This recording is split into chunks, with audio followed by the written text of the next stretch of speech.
Hello, it's Adrian here. You've probably been asked as a student by your teachers at school to do a question free in AQA GCSE Language Paper 1.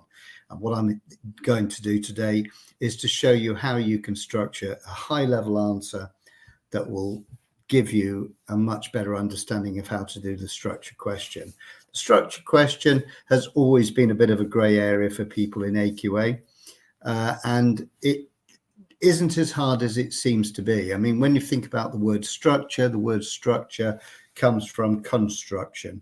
So basically, when you look at any source, the source has been constructed. It's been built step by step. When you look at a source, it tends to be heavily paragraphed, and each paragraph is giving a focus on a different thing. Anyway, let's have a look at what the source is that we're looking at here, and I will go through it and I'll go through the question with you.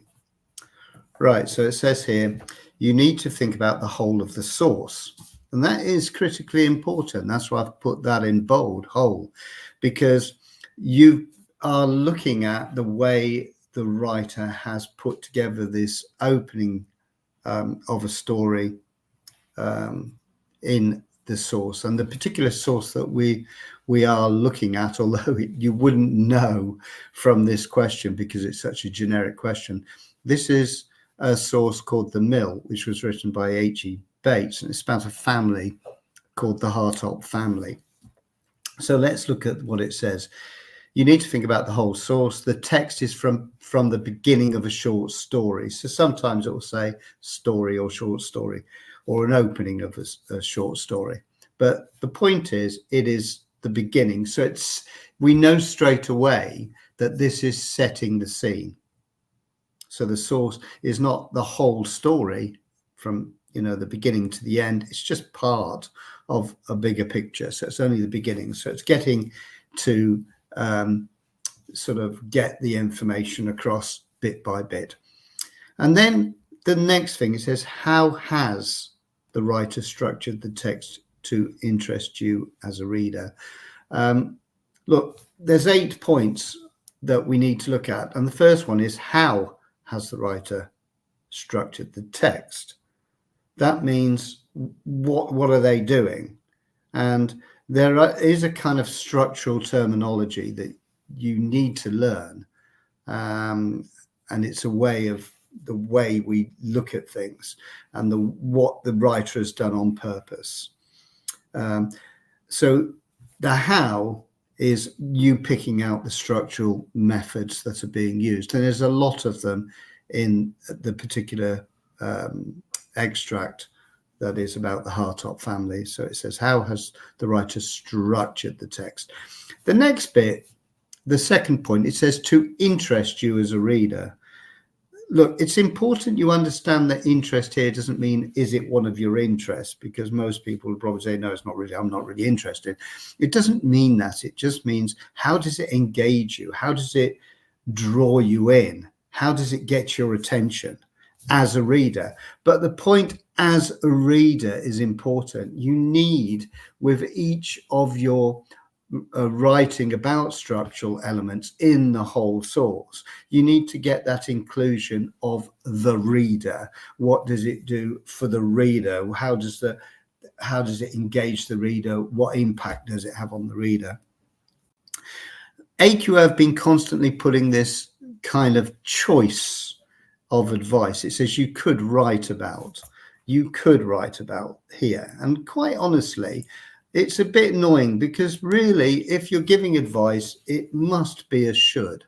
So if you're given advice, you can either ignore it or you can follow it. And from my perspective, as somebody who teaches this all the time, students sometimes don't include the bullet points below, but they're actually giving you a way of structuring the answer. So let's look at that. So let's just say the point 3 is you could write about. Let's just say that's you should write about. And then it gives you the first way into how you can approach this question. What the writer focuses, and that is a structural word, focus. So using the word focus is structural. And it says focuses your attention. So it's trying to grab your attention at the beginning of the source. Now, that means the opening of the source. It doesn't just mean the first paragraph, but each paragraph is important and builds the ideas and the concepts.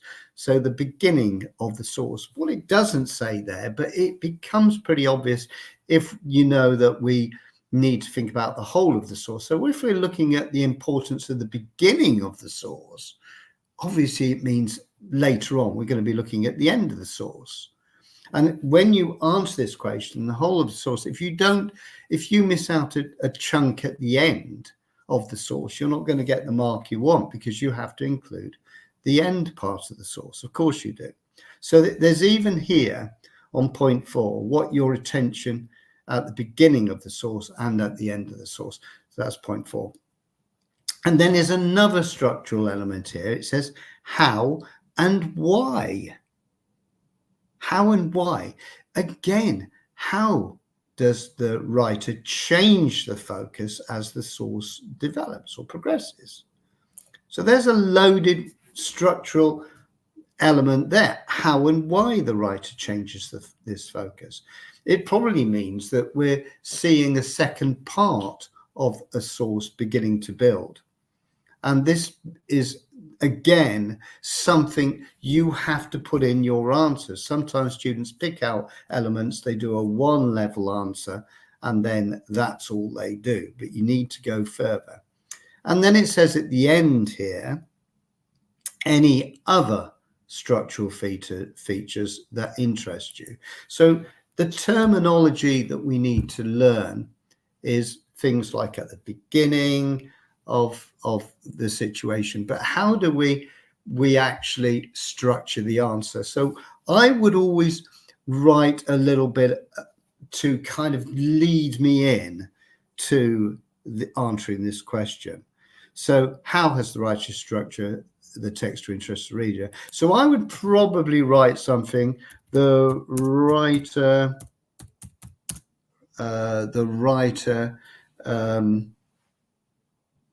uses a variety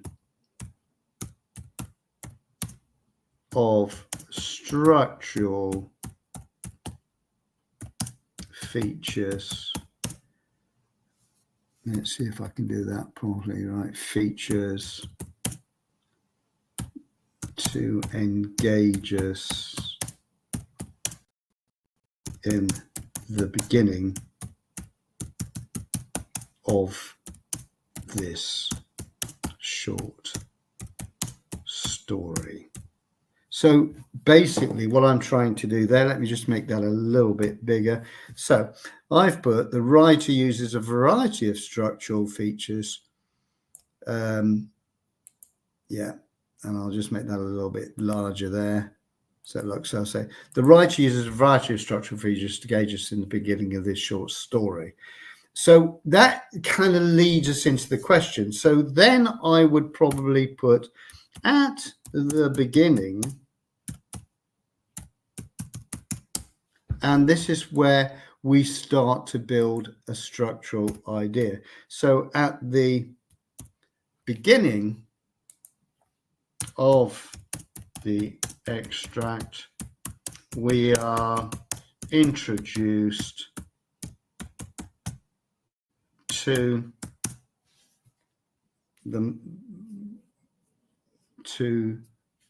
Hartop,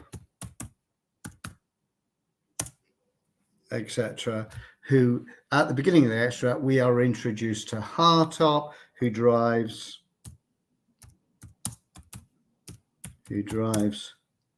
an old van for his business, etc. So we could talk about that, but why are we introduced to him? And you know, and that's, we need to get something in about that. At the beginning of the extract, we're introduced to Hartop, who drives an old van. So when I say at the beginning what the writer focuses you on, we're looking at his van. We could then look at what he actually sells or does, and he sells from his van. And this is just in the first paragraph, and it also is on a day that is really terrible weather day. So it's the writer is kind of using things like pathetic fallacy to set quite a somber tone, a miserable tone and atmosphere. And all these words, miserable tone and atmosphere, are very, very important. And he's saying, and if we say how this interests us as a reader, it gives us a picture as a reader that this is a man trying to run a business what seems to be quite difficult circumstances. So that is the reader bit. And every time you write a paragraph, you should end it with the bit about how that interests us as a reader. This bit is critical, and because it's showing the impact and the effect. It's not just retelling the story, it's showing the impact and the effect and possibly what that gives us. So then the next thing, we can do another structure here. We can say as we move, let's just put some, you can do this phrase how you want, as we move on the story, we get further insight into other members of the family. I'm not going to go through that for you, but give you a clue of how you can do it. So we go, as we move through the story, we get further insight into other members of the family. And then we'll find what we should be doing is looking at all the paragraphs, not picking every paragraph out, but we will see in what we consider to be important elements. And we do know that we got to come to this bullet point at one point. So the focuses are constantly changing. Every paragraph, the focus is different. And then we could say, how. So we could probably put a furthermore. We can look at what happens after this. So as we move further on, so we get further insight to every member of the family, probably where the writer is focusing on vivid imagery of the particular family in the story. I think that's Alice, the wife, and Hartop himself. And we get this quite shocking vivid imagery, which shows us that there is definitely struggle. It's not just their physical well-being. It could be also implying that this is a life of real struggle. It shifts again late more. So as we move on, and we could then put a furthermore again and pick out other situations as we go through the extract. And these extracts, if we look at the extract up here, let's just quickly grab it. So when we're looking at the beginning, this element here is a little, it's on its own. It sets the scene, it sets the tone, it sets the mood. And then we go to a bit which is actually part of the language question. So you don't really want to go too much into this area at this point, because we want to make sure that we're looking at different things. And we'll see moments where, look, there's actually some conversation here later on. So this actually gives us another layer of understanding of the family, because the writer is now using a structural feature that we would call dialogue. And it's about an event that occurs about the flowers dropping off the van. And this actually starts to show us how the family are involved and how the interaction goes. And we're beginning to look at the way people speak, the way they react, and what they do. And then we know that the second part of the source really kicks off from about here, and it goes on to a little bit about Alice. We get quite a lot about Alice, a whole paragraph. So she is obviously integral to this whole story, so we may need to do that. And then we do know at the end there is a bit of a confrontational interaction between the father and the daughter, and it's left us hanging what's going to happen next. So it's about how we pull this all together in the furthermore. So at first I've still got an introductory paragraph there. We get a paragraph there, paragraph there, paragraph there. We would probably get another paragraph here, finally, another paragraph that shows anything. And then what you could do is a small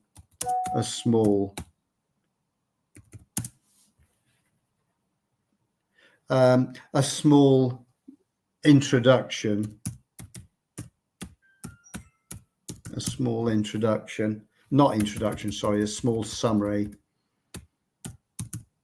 summary to wrap up everything that you've said.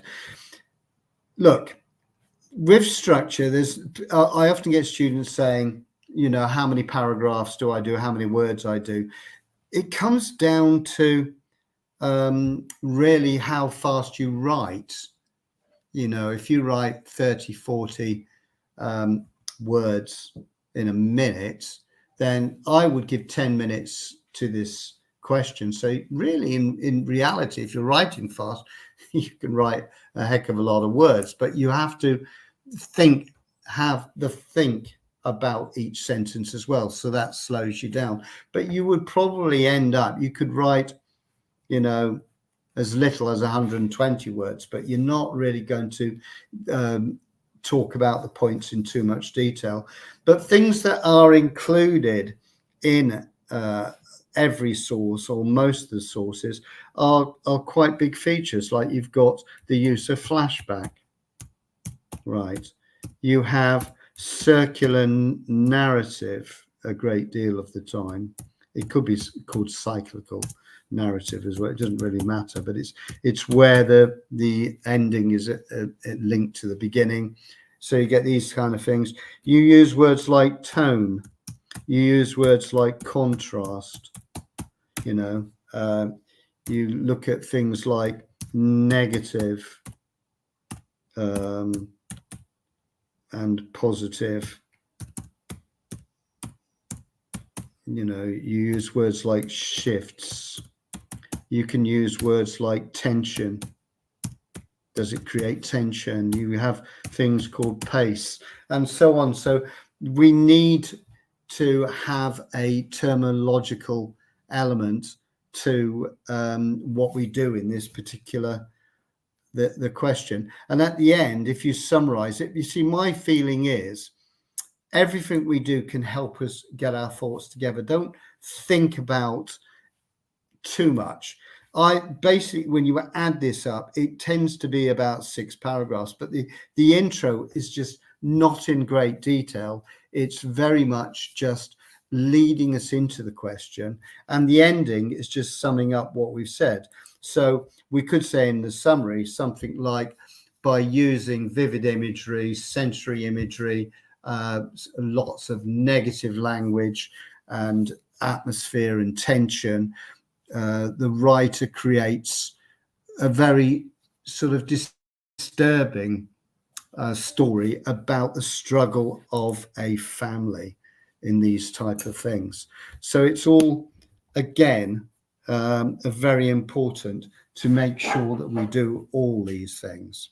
Okay, well, that's it for now. I'm just going to come out of all of this and hope that you as students have understood that, and you will be able to look at this video online on my YouTube. Thank you very much. Take care now.